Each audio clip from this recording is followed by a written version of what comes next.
Imagina la noche cerrada en la estación de París Este. Octubre de 1883. El vapor asciende en espirales densas desde la locomotora como si fuera el aliento de una bestia metálica que apenas despierta. La piedra húmeda del andén brilla bajo la luz dorada de las farolas de gas, y el eco de las ruedas chirriantes se mezcla con las voces bajas de mozos de equipaje, oficiales con gorra, damas envueltas en capas de terciopelo y caballeros que revisan discretamente sus relojes de bolsillo.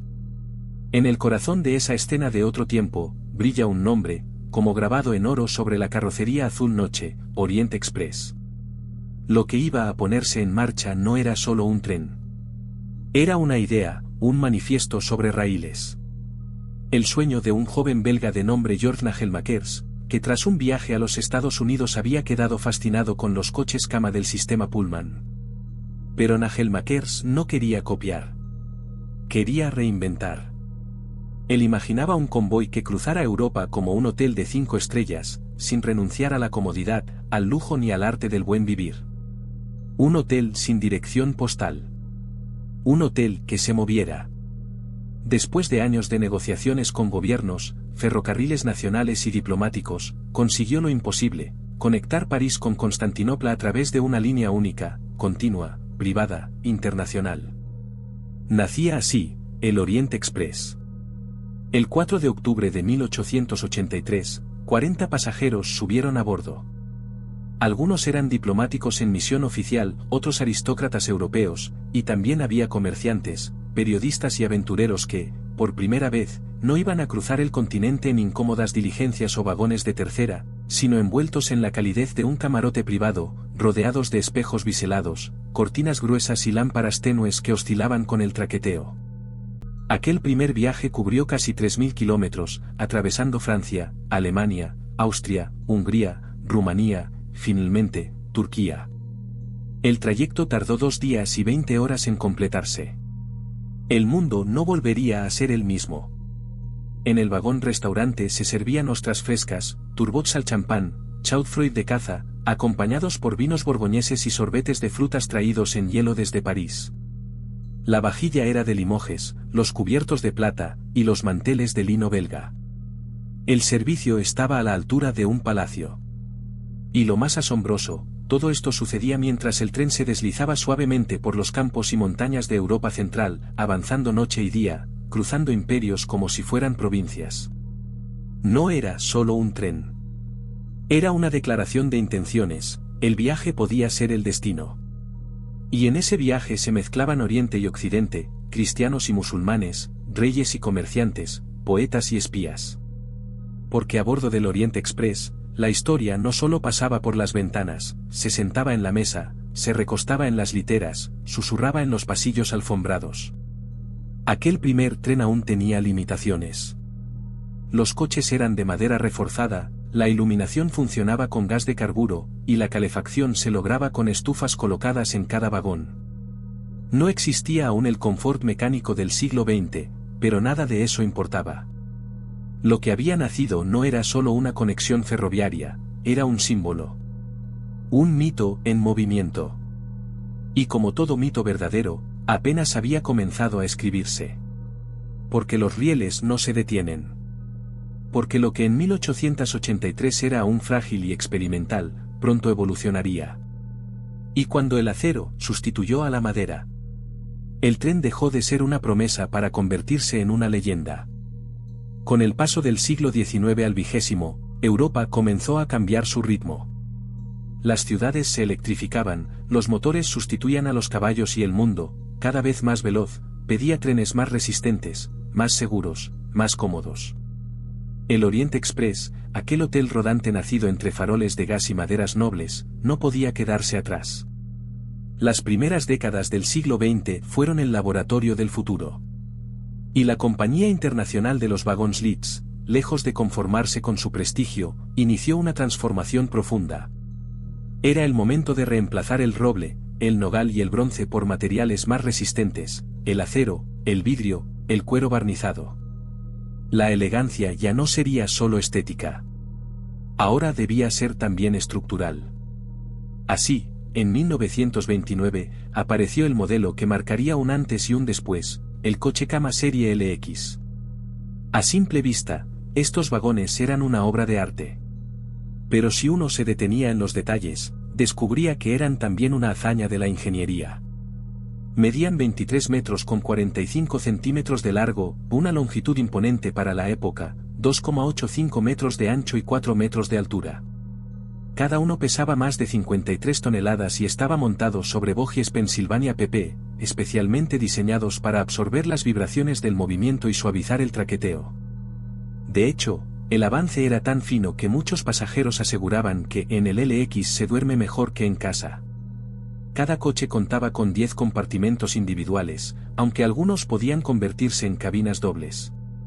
Cada uno estaba forrado con marquetería de palisandro, nogal o caoba, con incrustaciones de nácar, cristales biselados y lámparas de cristal lalique, que proyectaban una luz tenue y cálida sobre terciopelos azul noche. Las puertas correderas tenían cierres silenciosos y manillas de latón pulido. El suelo, cubierto con gruesas alfombras, amortiguaba incluso el paso de los mozos de servicio. El LX no era solo lujo, era tecnología. Tenía calefacción de vapor, agua corriente fría y caliente, lavabos retráctiles, y sistemas de ventilación que, para la época, resultaban casi futuristas. Y aunque la iluminación aún no era eléctrica en todos los trayectos, muchos vagones comenzaron a incorporar lámparas incandescentes en los techos y en los espejos de tocador. El resultado era un ambiente cálido, silencioso, envolvente. Perfecto para leer, conversar o simplemente mirar el paisaje como si uno estuviera dentro de una novela. Y en muchos sentidos, lo estaba.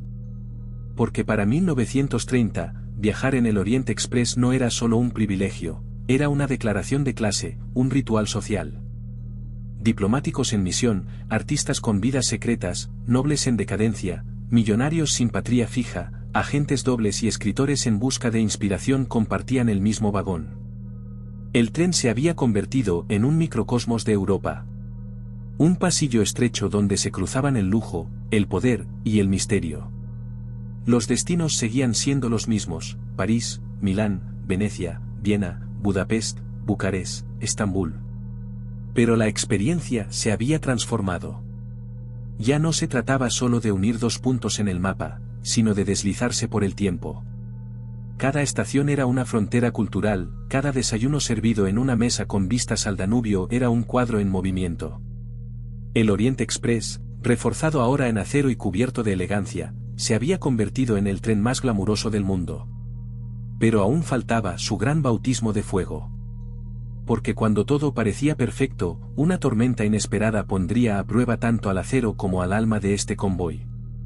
Una ventisca que lo detendría durante 5 largos días, y lo convertiría para siempre en leyenda literaria. A finales de los años 20 y durante toda la década de 1930, el Orient Express alcanzó su punto máximo de esplendor. Europa, aunque frágil, vivía un momento de aparente sofisticación, y el tren era el reflejo rodante de esa elegancia. Ya no era simplemente una vía de conexión entre naciones, se había convertido en un símbolo. Una pasarela sobre rieles. Una obra de arte en movimiento. Las plataformas de las estaciones lo recibían con ceremonias casi teatrales. Los mozos de uniforme abrían las puertas con guantes blancos.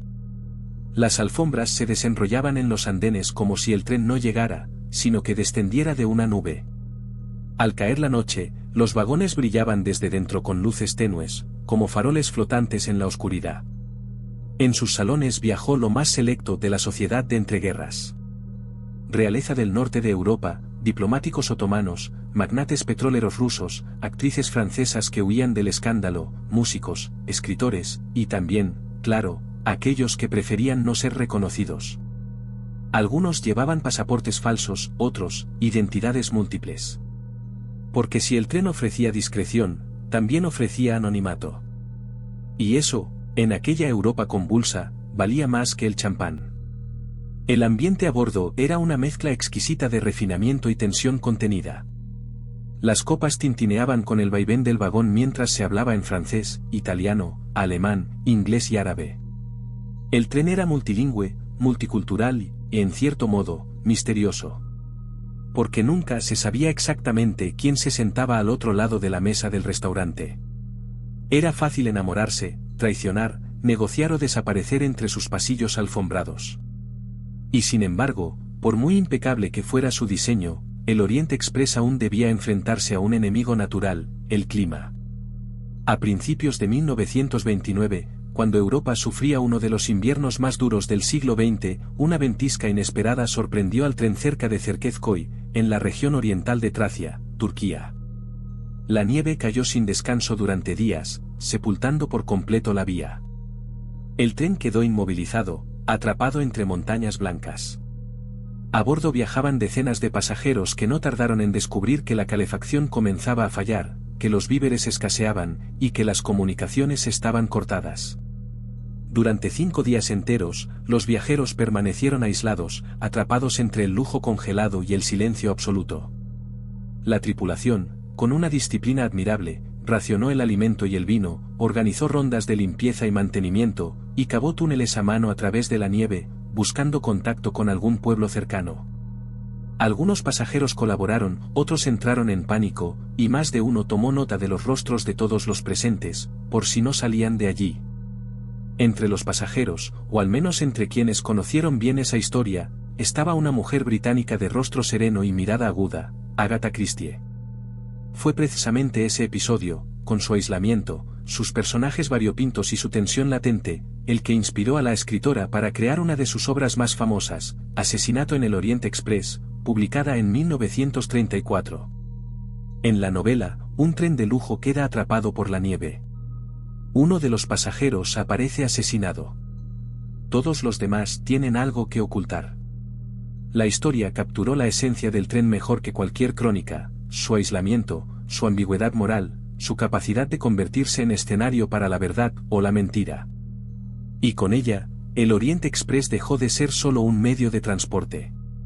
Se convirtió en leyenda literaria, en escenario de ficción, en objeto de deseo cultural. A partir de entonces, el tren no solo transportaba cuerpos. También cargaba con un aura, un magnetismo que atraía a todo aquel que quisiera formar parte de una historia que parecía escrita incluso antes de ser vivida. El Orient Express ya no era solo un tren. Era un personaje. Un escenario rodante cargado de secretos, donde lo mundano se mezclaba con lo extraordinario, y donde cada vagón albergaba historias que nadie más sabría nunca. Pero en la década de 1930, Europa dejaba de ser un territorio de elegancia contenida para convertirse en una olla de presión.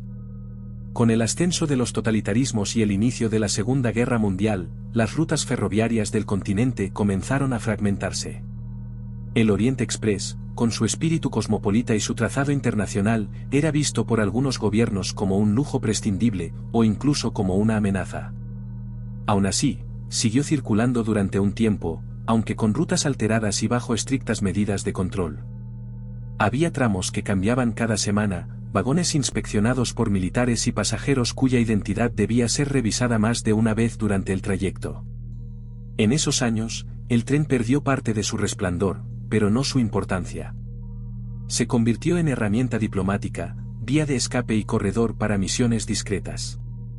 Se sabe que agentes de inteligencia lo usaron para cruzar fronteras disfrazados de comerciantes, que documentos sensibles viajaron ocultos en maletas de doble fondo, y que más de un acuerdo secreto se firmó en sus compartimentos de lujo.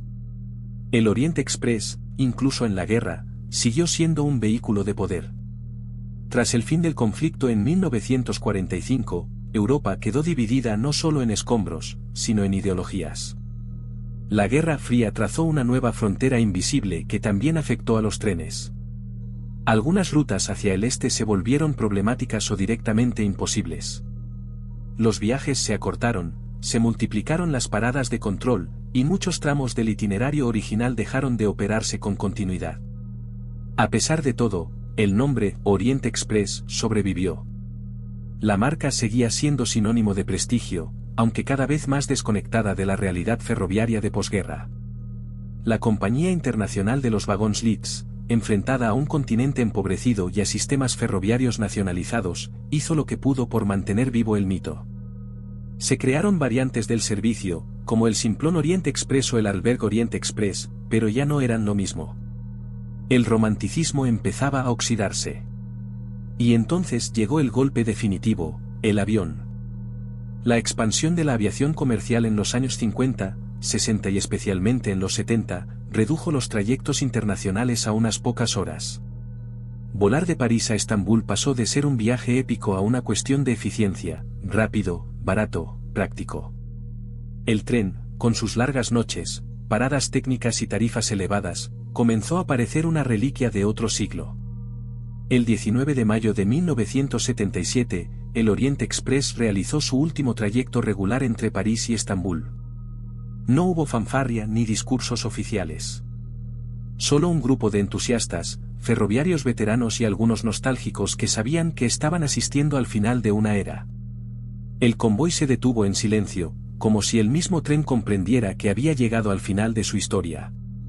Pero las leyendas, por definición, no mueren del todo. Solo esperan. Y este tren, símbolo de un mundo que parecía perdido, aguardaba en las sombras el momento de resucitar.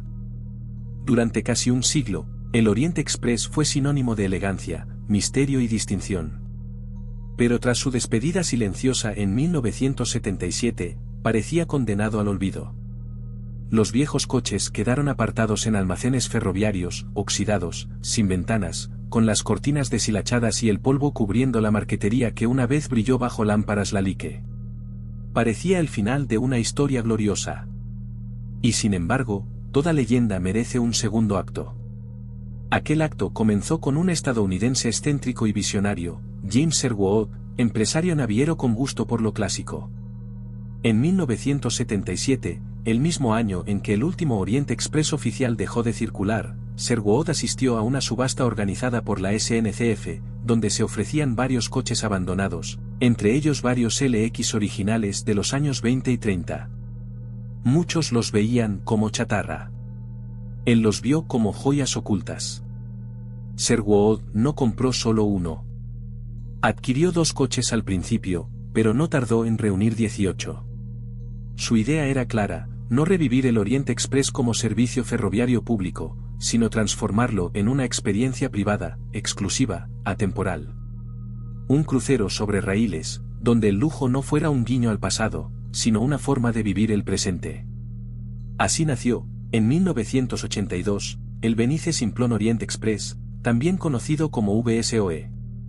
No era una réplica, no era una marca heredada, era el Orient Express, revivido con sus coches originales, restaurados hasta el último tornillo, pero preparados para recorrer el siglo XXI con la misma dignidad con la que nacieron. Los coches se sometieron a una restauración meticulosa. Se reforzaron las estructuras, se modernizaron los sistemas de freno y suspensión, y se instalaron nuevos bogies capaces de alcanzar 160 km por hora, respetando el gálibo y las normas de seguridad actuales.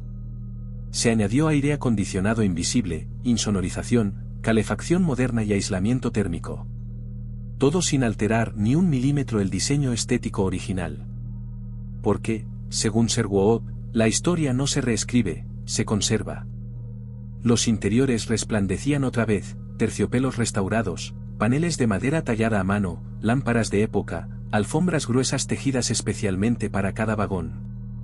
En el restaurante se servían platos firmados por chefs con estrella Michelin, acompañados por vinos franceses y cristalería de Baccarat. Y en el bar 3674, un piano azul con detalles dorados marcaba el ritmo de las noches interminables, mientras los camareros servían cócteles con nombres como Midnight Over Vienne o de Istanbul Twist. El tren comenzó a operar rutas míticas, Londres a Venecia, París a Verona, Viena a Praga. Sus pasajeros ya no eran diplomáticos ni aristócratas exiliados, sino viajeros de lujo, celebridades, escritores, cineastas, y enamorados del tiempo perdido. El precio era elevado, y sigue siéndolo, pero el valor de la experiencia no puede medirse en euros o dólares. No se paga por llegar. Se paga por volver a una época en la que el viaje era un arte. El VSOE tiene hoy capacidad para 172 pasajeros, distribuidos en cabinas históricas, gran suites y suites nuevas inspiradas en ciudades icónicas. Entre ellas, la suite Estambul, con baño privado, cama king size, servicio personalizado y un precio que puede superar los $30.000 por noche. Un capricho para muy pocos, pero un sueño compartido por muchos. Y mientras los raíles siguen crujiendo bajo sus ruedas restauradas, el Oriente Express vive una segunda juventud. Ha dejado de ser un tren nostálgico para convertirse en un icono renacido, que viaja no hacia el pasado, sino hacia una versión más refinada del presente. Pero el viaje no ha terminado. Porque si hubo un renacimiento en los años 80, lo que se prepara para la década actual es una auténtica reencarnación. Una que combina tecnología, diseño y el alma original del tren más bello del mundo. Justo cuando parecía que todo estaba contado, la historia del Oriente Express volvió a dar un giro inesperado. Esta vez no ocurrió en una gran estación ni bajo las luces de una ceremonia inaugural, sino en el rincón más insospechado de Europa del Este, un almacén ferroviario abandonado, cubierto de polvo, óxido y silencio. En el año 2015, un equipo de restauradores e historiadores ferroviarios descubrió algo extraordinario en Polonia, cerca de la frontera con Bielorrusia. Lo que a simple vista parecía un grupo de viejos vagones inutilizados resultó ser un tesoro dormido, 17 coches originales del Oriente Express, fabricados entre los años 20 y 30, muchos de ellos olvidados durante décadas tras caer en desuso en la segunda mitad del siglo XX. Cubiertos por la maleza, con las ventanas rotas y la pintura descascarada, los vagones apenas recordaban lo que fueron. Pero su alma seguía intacta. Bajo las capas de polvo, seguían allí los revestimientos de marquetería, las molduras Art Deco, las inscripciones en francés talladas en las paredes. Estaban heridos, pero no muertos. Y lo más sorprendente, algunos aún conservaban sus números originales de fabricación y detalles internos en un estado milagrosamente recuperable. Fue entonces cuando el grupo Accor, gigante de la hostelería y el lujo, vio la oportunidad. ¿Y si esos coches no volvían al olvido? ¿Y si regresaban a las vías, no como piezas de museo, sino como un nuevo capítulo en la historia del tren más famoso del mundo? Así nació el proyecto Nostalgia Istambul Oriente Express. El objetivo era ambicioso, restaurar por completo los 17 coches, conservando su diseño Art Deco, su estructura metálica original y su distribución histórica, pero adaptándolos a los estándares de confort, tecnología y sostenibilidad del siglo XXI. No se trataba solo de embellecerlos, sino de hacerlos funcionales, fiables, seguros y más lujosos que nunca. Para ello, Accor recurrió a Maxime de Angeac, un arquitecto y diseñador francés especializado en reinterpretar la elegancia clásica con sensibilidad contemporánea. El resultado fue un concepto revolucionario, interiores inspirados en la estética de 1929, pero con materiales nobles del presente. Marquetería auténtica, sillones de cuero cosidos a mano, lámparas de vidrio soplado, cortinas de lino francés. Pero también sistemas de climatización silenciosa, control por domótica, ventanas de alto aislamiento y baños con acabados en mármol italiano. Cada vagón del nuevo tren tendrá suites de hasta 55 metros cuadrados, incluyendo dormitorios, salón privado, baño completo, chimenea de gas y servicio de mayordomo. Habrá un coche bar panorámico con paredes de cristal y biblioteca integrada, pensado para contemplar el paisaje de los Alpes al anochecer con una copa en la mano. Todo con una atmósfera elegante, discreta, envolvente. La velocidad máxima prevista será de 160 km por hora, impulsado por locomotoras eléctricas multisistema, adaptadas para operar en las redes ferroviarias de Europa Occidental y del Este. Pero, como siempre, lo importante no será la velocidad. Será el ritmo. El modo. La forma de mirar el mundo desde la ventana de un tren que no tiene prisa porque sabe que lo mejor no está en el destino, sino en el trayecto. El regreso oficial del Nostalgia Istambul Oriente Express está previsto para 2025, con rutas de varios días entre París, Venecia, Budapest y Estambul. Y no será simplemente una reedición del pasado, será una reencarnación. Una síntesis perfecta entre memoria y vanguardia. Un homenaje al arte de viajar, justo cuando más falta nos hace recordar que la belleza no se mide en kilómetros, sino en momentos.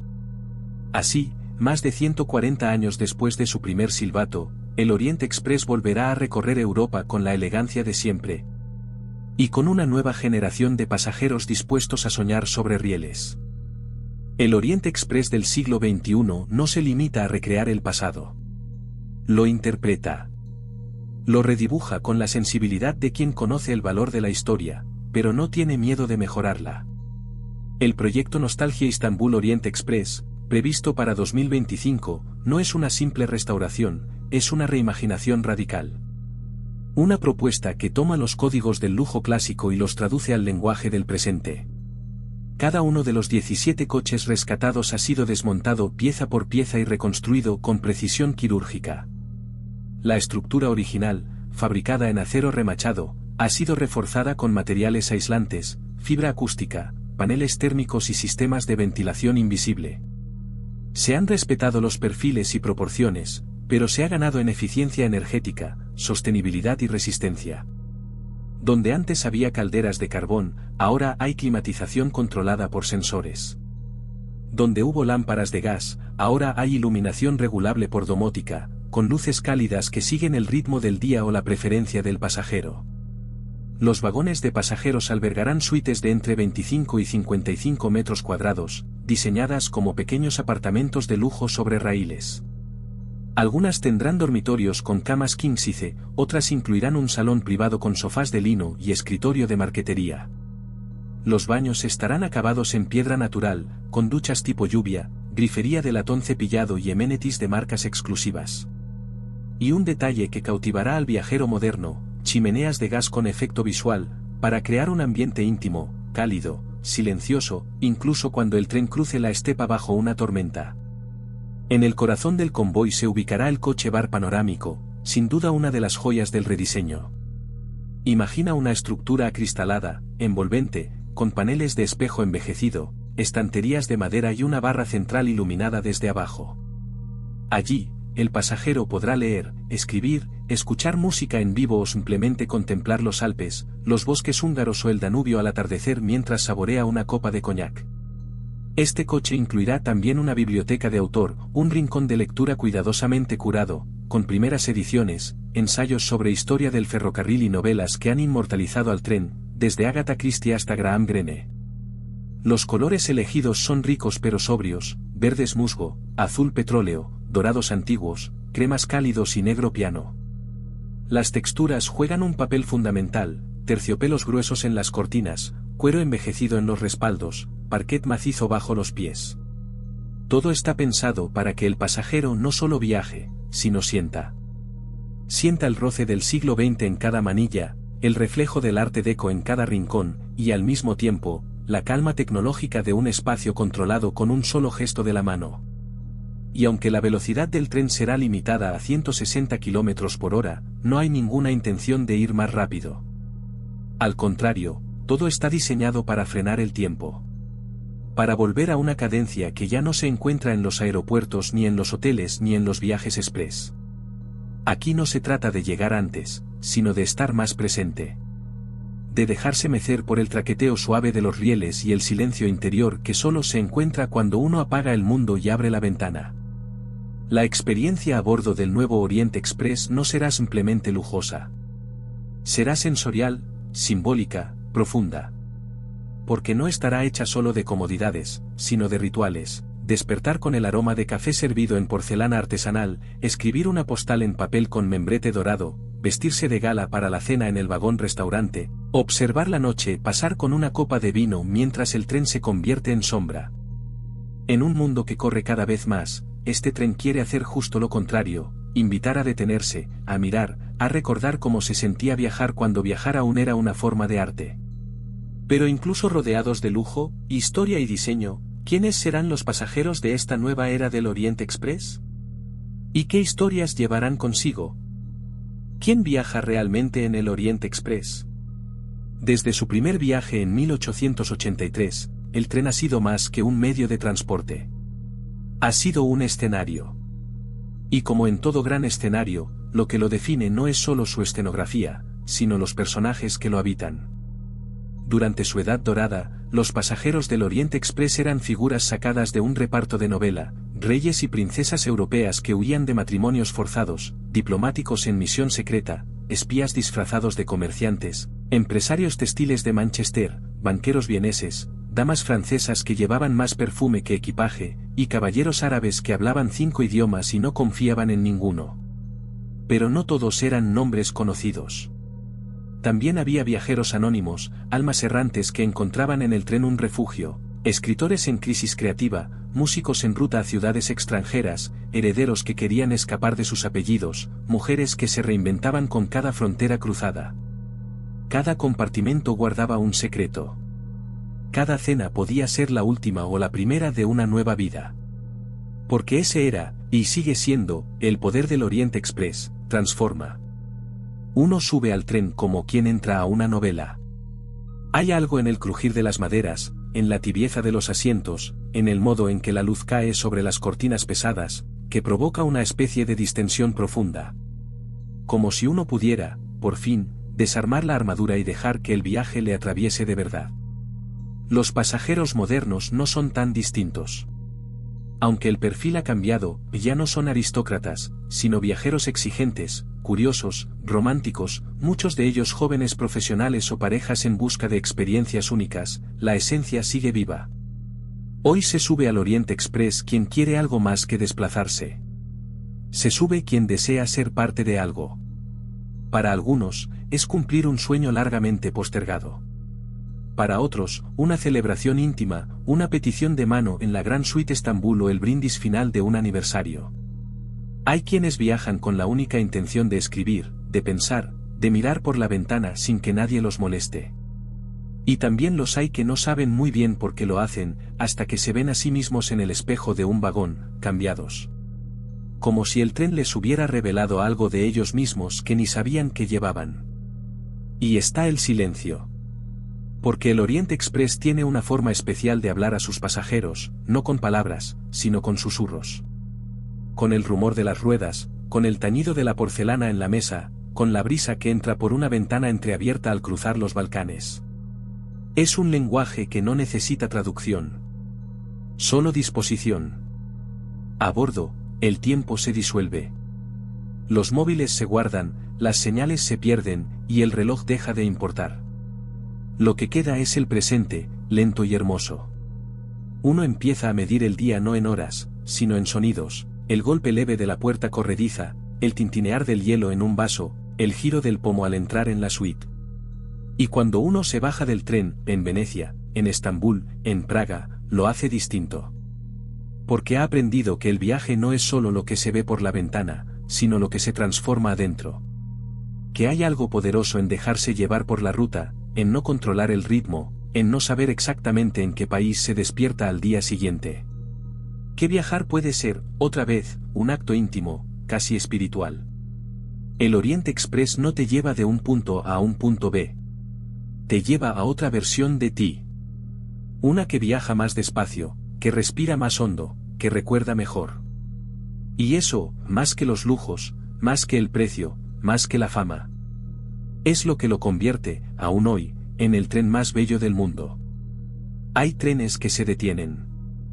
Hay trenes que se desmantelan, que se olvidan, que desaparecen de los mapas. Y hay trenes que, simplemente, trascienden. El Orient Express es uno de ellos. Incluso en sus décadas de inactividad, su nombre nunca dejó de circular. Porque aunque no esté cruzando Europa cada semana, el tren sigue recorriendo algo más profundo que un continente, la imaginación colectiva. Desde la publicación de Asesinato en el Orient Express en 1934, Agatha Christie convirtió a este convoy en escenario de uno de los misterios más célebres de la literatura universal. Atrapado por la nieve, aislado del mundo, el tren se convirtió en un microcosmos donde todos podían ser culpables, y nadie inocente. Esa novela no solo fue un éxito editorial. Fue una cristalización perfecta del aura del Orient Express, elegante, secreto, peligroso, irresistible. Décadas después, el libro fue llevado al cine múltiples veces, con actores como Albert Finney, Sean Connery, Kenneth Branagh o Michelle Pfeiffer. Cada versión del filme devolvía a la gran pantalla los detalles de los vagones, los tonos cálidos de los paneles de madera, el vaivén nocturno de un tren atrapado entre la civilización y la oscuridad. Lo fascinante no era solo el crimen, sino el escenario. El tren se robaba la historia. Pero no fue solo Christie. Graham Greene, Ian Fleming, Ernest Hemingway, Paul Theroux, muchos autores no pudieron resistirse a convertirlo en paisaje literario o excusa para una confesión. En sus páginas, el Oriente Express era el lugar donde todo podía pasar, una fuga, una traición, un reencuentro o un final inesperado. También lo hizo el cine. Desde los clásicos del noir hasta filmes de aventuras, espionaje o romance, el tren siempre ha sido el símbolo perfecto de ese tránsito emocional entre dos mundos. Aparecen desde Rusia con amor, en La Vuelta al Mundo en 80 días, en documentales de arte y películas independientes. Incluso marcas de moda y perfumes han utilizado su silueta y su leyenda para transmitir un aura de exclusividad inalcanzable. Y es que el Oriente Express no es solo un tren. Es una marca emocional. Es una palabra que, al oírse, evoca más que raíles, evoca misterio, lujo, historia, Europa, destino. Los carteles publicitarios de los años 20 y 30, diseñados con estilo Art Nouveau o Art Deco, hoy cuelgan en galerías y museos como piezas de arte gráfico. Sus curvas, sus colores, su tipografía delicada, hablaban no solo del tren, sino de una forma de vida. Eran invitaciones a embarcarse, sí, pero también a soñar. Y lo mismo ocurre con la música. Desde valses vieneses hasta jazz de los años 30, desde bandas sonoras cinematográficas hasta homenajes modernos en piano o cuarteto de cuerdas, el sonido del Oriente Express ha sido también reinterpretado 1000 veces. Porque, ¿cómo no componer para algo que se mueve con tanta cadencia y nostalgia? Incluso quienes jamás han subido a bordo sienten que lo conocen. Porque el tren, más que visto o leído, ha sido soñado.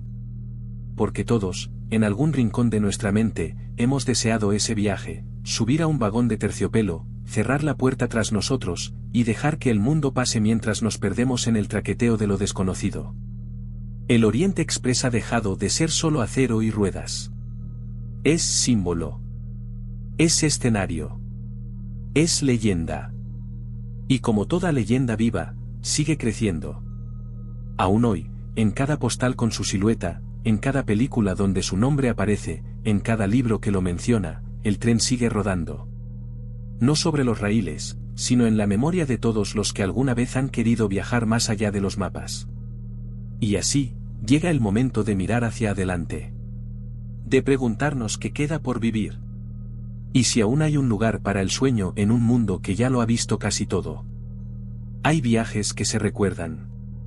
Otros, que se cuentan. Y hay unos pocos que, sin haberlos vivido, ya sentimos como propios. El Oriente Express es uno de ellos. Durante casi siglo y medio, ha cruzado montañas y fronteras, guerras y renacimientos, ficción y realidad. Ha sido madera, acero, polvo, y otra vez lujo. Ha sido vagón-restaurante, nido de espías, escenario de crímenes literarios y refugio de corazones errantes. Ha sido muchas cosas, pero nunca indiferente. Porque más allá de su elegancia o su historia, el Oriente Express representa una idea. La de que viajar puede ser más que desplazarse. Que el trayecto puede ser un arte. Y que hay algo profundamente humano en mirar por la ventana mientras el mundo gira, sin que tengamos que correr tras él. Hoy, en una época de velocidad constante y pantallas luminosas, este tren nos ofrece otra cosa: silencio, cadencia, ritual. Una copa servida con pausa. Una carta escrita a mano. Una conversación sin prisa. Un paisaje que no se desliza a 800 km por hora, sino al ritmo exacto en que se puede apreciar. Y tal vez por eso, más que nunca, necesitamos trenes así. Porque necesitamos, de vez en cuando, volver a sentir que estamos viajando, no solo llegando. Que estamos mirando, no solo pasando. Que estamos viviendo el camino, no simplemente tachando destinos. Y ahora que el Nostalgia Istanbul Oriente Express está a punto de salir nuevamente de la estación, rescatado, restaurado, reinventado, la pregunta no es si estará a la altura de su leyenda. La pregunta es mucho más íntima. ¿Estás tú a la altura del viaje? ¿Te atreverías a subir sin mirar el reloj? ¿A dejarte llevar sin calcular la llegada? ¿A cambiar la prisa por el asombro? Porque el tren está listo. Las lámparas están encendidas. El bar ya sirve los primeros cócteles.